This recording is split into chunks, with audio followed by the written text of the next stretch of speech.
नमस्कार, मैं हूं निशा बंद। लीगली स्पीकिंग के इस खास प्रोग्राम में आपका स्वागत।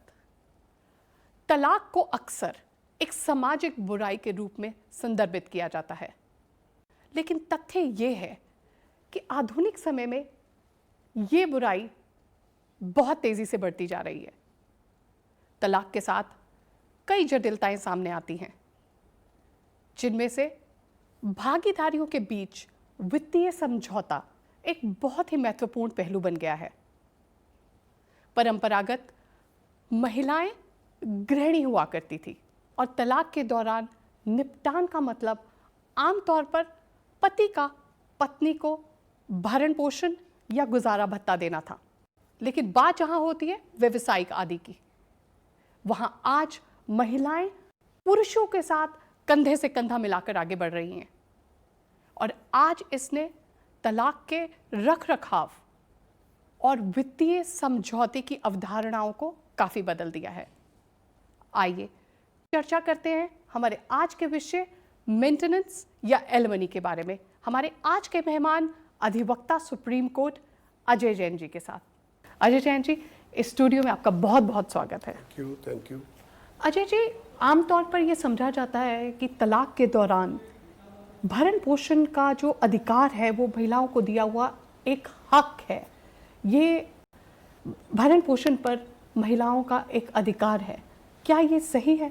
देखिए, भारतीय संविधान की आर्टिकल 39 जी में ये प्रावधान है कि बच्चों एवं महिलाओं के लिए भरण पोषण का प्रावधान किया जाए जी।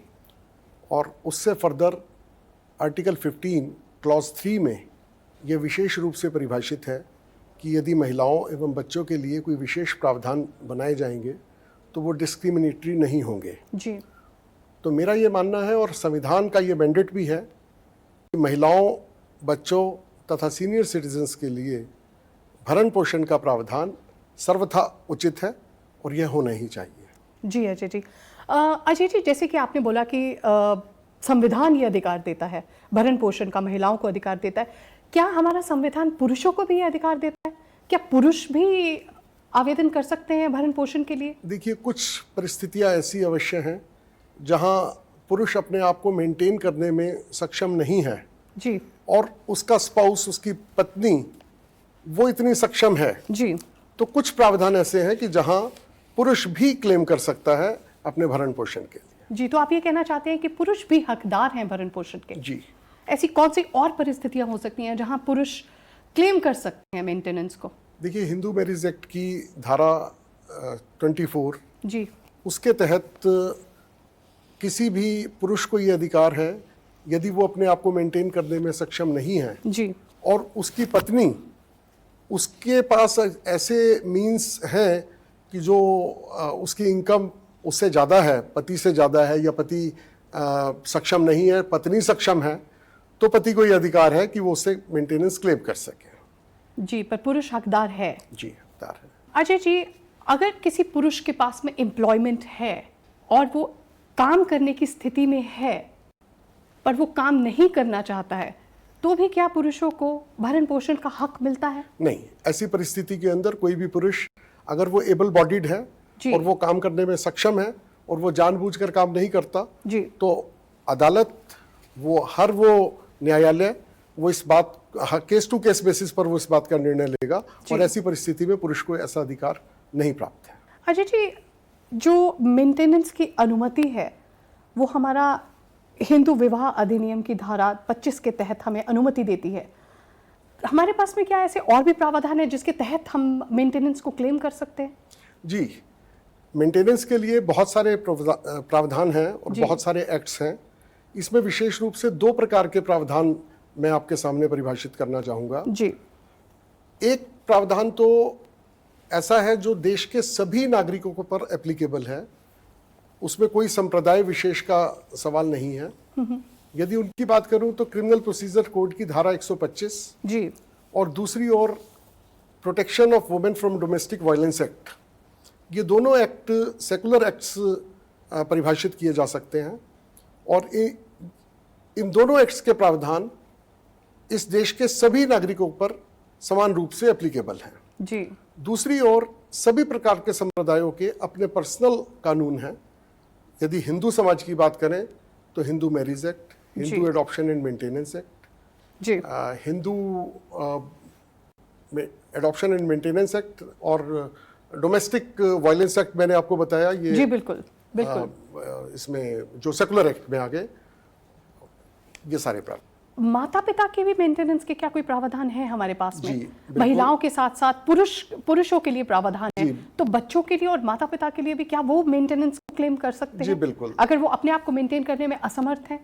धारा 125 इस बात का प्रावधान करता है जी, कि यदि कोई महिला अपने आप को मेंटेन करने में सक्षम नहीं है जी, और किसी सक्षम कारण की वजह से वो अपने पति से अलग रह रही है, तो वो महिला मेंटेनेंस क्लेम कर सकती है। जी, बच्चे लेजिटिमेट या इलेजिटिमेट, वो जब तक उनको मेजोरिटी वो अटेन नहीं कर लेते, उनको भी ये राइट है कि वो अपने पिता से मेंटेनेंस क्लेम कर सके। जी, और ऐसे माता पिता जो अक्षम हैं, जो अपने आप को मेंटेन करने में सक्षम नहीं है, जी, वो अपने पुत्र या पुत्री से मेंटेनेंस क्लेम कर सकते हैं। जी, इसके साथ साथ एक welfare of maintenance and welfare of senior senior citizen citizen act, उस एक्ट के तहत भी माता पिता को यह अधिकार है कि वो अपने पुत्र या पुत्री से मेंटेनेंस क्लेम कर सकें। जी बिल्कुल। क्या सेक्शन 18 जो है हमारा ये एक्ट की जिसकी आप बात कर रहे हैं, इसके तहत माता पिता भी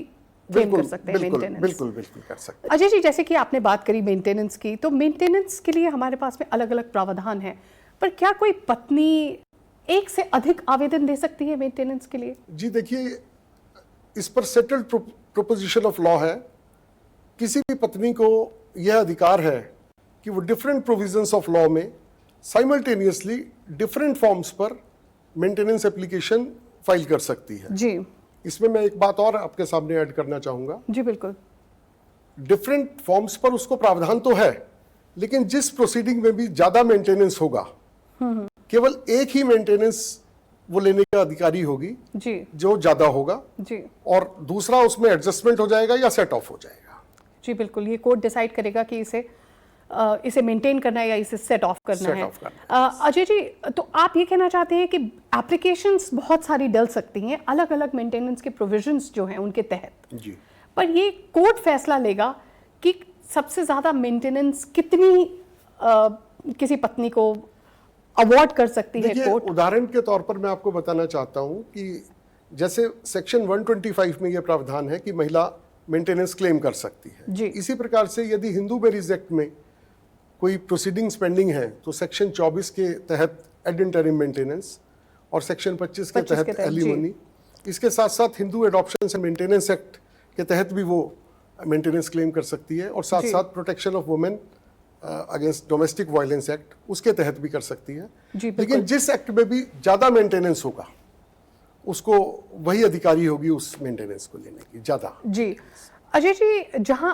हमने बात करी अभी हिंदू मेंटेनेंस एक्ट के बारे में और हिंदू लॉ के बारे में, तो पर्सनल लॉ की क्या महत्वता रह जाती है? अगर किसी पारसी महिला ने मेंटेनेंस को क्लेम करना हो या किसी मुस्लिम महिला को मेंटेनेंस क्लेम करना हो, तो वो किस प्रावधान के तहत आगे बढ़ सकती है? देखिए, हमारे देश में हर संप्रदाय विशेष के लिए उनके पर्सनल कानून बनाए गए हैं और उसका प्रावधान है। जी, यदि मुस्लिम महिला की बात करें तो मुस्लिम महिला को भी 2 अधिकार प्राप्त हैं। अगर उसको सेकुलर साइड में जाना है तो सेक्शन 125 उसके पास अवेलेबल है, जी, और अगर मुस्लिम लॉ में उसको मुस्लिम पर्सनल लॉ में जाना है तो Muslim women protection of rights on divorce act 1986 जो जी। शाहबानो केस के बाद जी लेजिस्लेट बिल्कुल हुआ था, जी, उसके तहत महिला को अधिकार है कि वो मेंटेनेंस अपने पति से क्लेम कर सके। और पारसी लॉ में भी मैं बताना चाहूंगा, पारसी लॉ में भी Parsi marriage and divorce act 1936, जी, जी, लेकिन पारसी लॉ में ऐसा प्रोविजन है कि पति की जितनी भी इनकम होगी उसका 1/5 वो महिला क्लेम कर सकती है। उसको जी। 1/5 of the income of the husband मिलेगा, जी, और वो उसकी टिल लाइफ होगा, but at the same time provided she remains unmarried and chaste. Ajay ji, जैसे कि आपने हमारे दर्शकों को बताया कि बहुत से ऐसे कानूनी प्रावधान हमारे पास हैं जिनके तहत महिलाएं आगे बढ़ सकती हैं और मेंटेनेंस एलिमनी को क्लेम कर सकती हैं। अजय जी, प्लीज़ आप हमारे दर्शकों को ये बताएंगे कि ऐसे केसेस में महिलाएं क्या कर सकती हैं जहां एलिमनी उन्हें अवॉर्ड कर दी गई है, क्या वो फिर भी मेंटेनेंस की हकदार हैं? Nisha, this is a very interesting question, जी और मैं समझता हूं कि ये बहुत इंपॉर्टेंट क्वेश्चन भी है, जिससे बहुत सारी महिलाओं को अपने अधिकारों के बारे में मालूम होगा। जी बिल्कुल। देखिए, जनरल रूल यह है कि यदि किसी महिला ने अपने तलाक के समय, डाइवोर्स के समय एक सेटलमेंट कर लिया और एक लमसम अमाउंट उसने एलिमोनी के तौर पर प्राप्त कर लिया, जी तो उसको फर्दर मेंटेनेंस क्लेम करने का कोई अधिकार नहीं है। जी लेकिन कुछ ऑफ लेट कुछ स्टे जजमेंट्स ऐसे आए जिसमें कुछ विशेष परिस्थितियों में जी उस महिला को वो मेंटेनेंस ग्रांट भी कर दिया गया। लेकिन ये अभी डिबेटेबल क्वेश्चन है। जी अभी very recently Calcutta high court ने एक लार्जर बेंच को ये क्वेश्चन रेफर किया है, जी, और ये absolutely. इशू अभी स्टिल पेंडिंग है। जी। तो फर्दर एडजुडिकेशन इस इशू का होना अभी बाकी है। जी but there are certain judgments, stay judgments, जी, जी। जिसमें इस बात का प्रावधान किया गया, और वो कुछ बहुत ही विशेष परिस्थितियों में। जी, पर विशेष परिस्थितियों में एलिमनी, एक लमसम एलिमनी लेके जो तलाक के केसेस सेटल हो जाते हैं, उसके बाद भी महिलाएं मेंटेनेंस को क्लेम कर सकती हैं। बहुत एक्सेप्शनल केसेस में है। जी, एक्सेप्शनल केसेस में है, पर हमारे पास में ये प्रावधान है। प्रावधान एज सच लॉ में कहें तो नहीं है। जी अगर हम स्टैट्यूटरी प्रोविजन की बात करें तो स्टैट्यूट में ऐसा कोई प्रोविजन नहीं है। जी लेकिन ये कोर्ट के विजडम पर डिपेंड करता है जी जी कि क्या विशेष परिस्थितियां कोई माननीय न्यायालय ऐसी पाता है कि जिन परिस्थितियों में वो महिला अपने आप को अक्षम समझती है जी। एक लमसम अमाउंट लेने के बावजूद भी, तो ऐसी परिस्थितियों में कोई बहुत ही एक्सेप्शनल केसेस के अंदर ऐसे जजमेंट पास। जी, पर हमारे न्यायालय कंसिडर करने के लिए ऐसी परिस्थितियों के जो केसेस होते हैं उन्हें भी कंसिडर करा जा सकता है। यस, बिल्कुल करा जा सकता है। अच्छा जी, अगर कोई महिला अवैध संबंध में है तो क्या फिर भी वो हकदार है मेंटेनेंस की?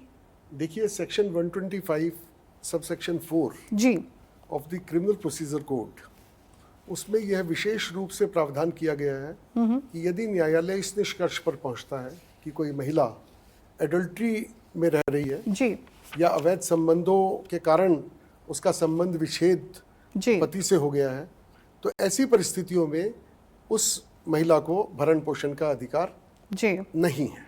तो अगर कोई महिला अडल्ट्री में है तो वो मेंटेनेंस को क्लेम नहीं कर सकती है?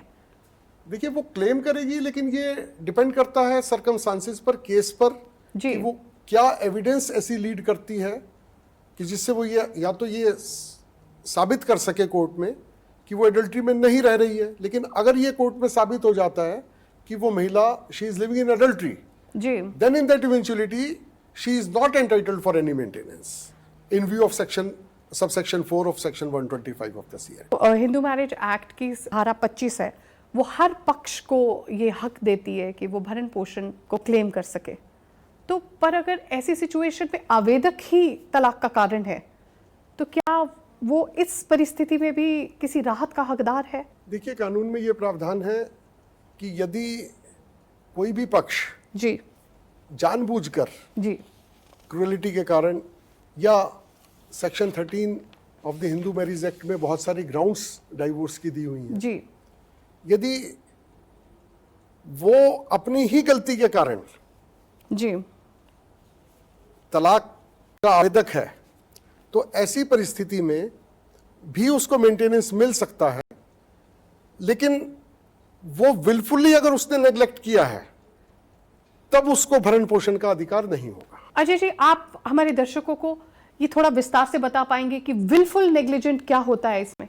देखिए, यदि कोई महिला सपोज उदाहरण के तौर पर कहें क्रूएलिटी के बेसिस पर जी डाइवोर्स पिटीशन फाइल करती है और न्यायालय इस निष्कर्ष पर पहुंचता है जी कि यह महिला खुद विलफुली नेग्लेक्ट कर रही है जी या उसका अपना कंडक्ट ऐसा है, तो ऐसी परिस्थिति में डाइवोर्स प्रोसीडिंग्स के दौरान तो उसको मेंटेनेंस मिल जाएगा। जी खुद अपने कंडक्ट से विलफुली नेग्लेक्ट किया है अपने दूसरे स्पाउस को। जी तो यदि न्यायालय इस निष्कर्ष पर पहुंचता है कि महिला खुद ही इस बात का कारण है, जी तो ऐसी परिस्थिति में न्यायालय अपने विजडम में उसको मेंटेनेंस नहीं ग्रांट करेगा। जी, मेंटेनेंस नहीं प्रोवाइड करेगा। अजय जी, अभी सुप्रीम कोर्ट की कुछ गाइडलाइंस आई हैं मेंटेनेंस के बारे में, जहां सुप्रीम कोर्ट ने बहुत ही क्लियरली रूल आउट किया है कि मेंटेनेंस कौन सी परिस्थितियों में क्लेम कर सकते हैं और क्या ऐसा प्रोसीजर है जो फॉलो किया जाना चाहिए। आप हमारे दर्शकों को बताएंगे वो गाइडलाइंस के बारे में। देखिए, अभी वर्ष 2021 में ऑनरेबल जस्टिस इंदु मल्होत्रा जी का एक जजमेंट है।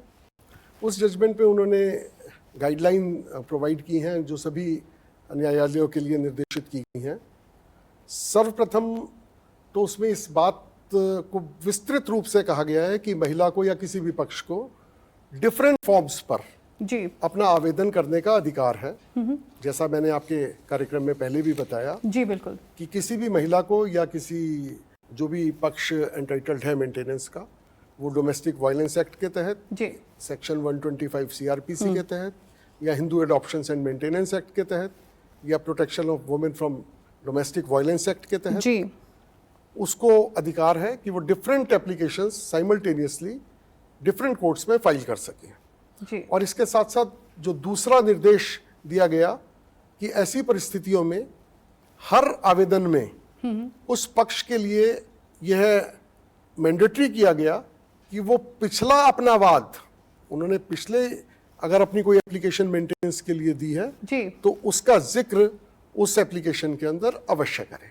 जी, जो पिछली एप्लीकेशंस हैं उसका जिक्र जो उनकी करंट एप्लीकेशन है उसमें किया जाना उसमें चाहिए। किया जाना चाहिए जी तो ब्रॉडर रूप से ये दो गाइडलाइंस उस जजमेंट के अंदर जी परिभाषित की गई है। जी, तो एक से ज़्यादा एप्लीकेशंस जो है मेंटेनेंस की वो डाली जा सकती हैं, पर जो पिछली एप्लीकेशंस हैं उनके बारे में अपनी करंट एप्लीकेशन में उनका खुलासा किया जाना बहुत ज़रूरी है। बिल्कुल बिल्कुल वो आवश्यक है और ये मैंडेटरी प्रोविजन गाइडलाइंस के रूप में माननीय उच्चतम न्यायालय ने दिया है जी और मैं समझता हूँ ये बहुत रेलेवेंट भी है।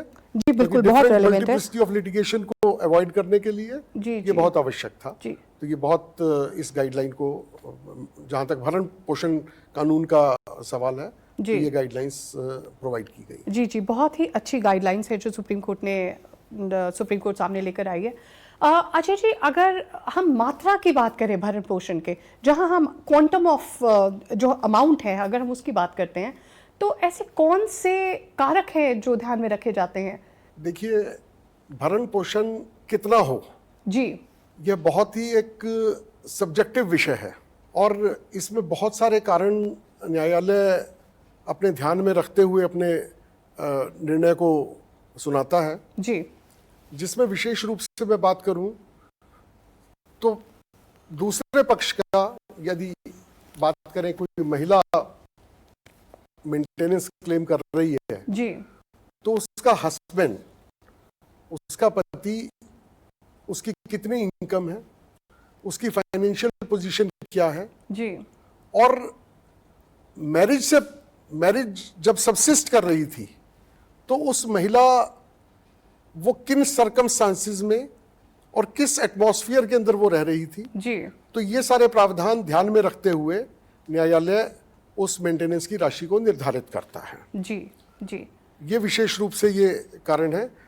पुरुष की इनकम कितनी है और उसका स्टेटस सोसाइटी में क्या है जी। इन सारी बातों को ध्यान में रखते हुए न्यायालय अपने निष्कर्ष पर पहुंचता है। जी अजय जी, बच्चे होना या कोई मेडिकल परिस्थिति होना, क्या ये भी न्यायालय ध्यान में रखता है मेंटेनेंस को अवार्ड करने से पहले? कि कितने बच्चे हैं, बच्चों को कितनी राशि की जरूरत है उनके स्कूल के लिए, बच्चों की स्कूल एजुकेशन, उनका कोई मेडिकल ट्रीटमेंट, बिल्कुल, बच्चे कितने हैं, उनका स्टेटस, परिवार का स्टेटस क्या है, उनकी प्रॉपर्टीज कितनी हैं, उनकी फाइनेंशियल स्ट्रेंथ कितनी है, इन सारे विषयों को ध्यान में रखते हुए कोर्ट जो है वो मेंटेनेंस अवार्ड करता है। जी, राशि निर्धारित करता है। अच्छा जी, एक महिला का काम करते होना, उसका एक एम्प्लॉयमेंट में होना, इसका क्या महत्व है मेंटेनेंस ग्रांट होने में? अगर कोई महिला काम कर रही है, ऑलरेडी एम्प्लॉयमेंट में है, तो क्या वो हकदार है मेंटेनेंस की? क्या वो क्लेम कर सकती है फिर भी? जी, दोबारा आपने बहुत इंपॉर्टेंट एस्पेक्ट को छुआ है। जी, देखिए, आज के बदलते हुए समय में जब महिलाएं समाज के हर क्षेत्र में आगे बढ़ रही हैं, जी बिल्कुल, और पुरुष के साथ कंधे से कंधा मिलाकर कार्य कर रही हैं, ऐसी विशेष परिस्थितियों में ये सवाल बहुत ही रेलेवेंट है। जी बिल्कुल। इस विषय में न्यायालयों का डिफरेंट और एक, अगर मैं कहूं तो सेटल्ड प्रोपोजिशन ऑफ लॉ ये आई कि उदाहरण के तौर पर यदि एक महिला एक किसी विशेष कार्य क्षेत्र में कार्य कर रही है, जी बिल्कुल, सपोज उसकी इनकम 20,000 रुपये और उसका पति 2 लाख रुपया पर प्रति माह उसकी इनकम है, जी, तो ऐसी परिस्थितियों में कुछ ऐसे जजमेंट्स पास किए गए। हालांकि यदि जितने कानून हमने अभी डिस्कस किए हैं, Hindu adoption and maintenance act की जी, बात करें जी, या सेक्शन 125 की बात करें या हिंदू मैरिज एक्ट की बात करें, जी, तो विशेष रूप से ऐसा प्रावधान नहीं है। लेकिन न्यायालयों ने इस बात का निर्धारण किया है कि महिला को उसके पति के समान एक डिग्निफाइड लाइफ जीने का Right. अधिकार है।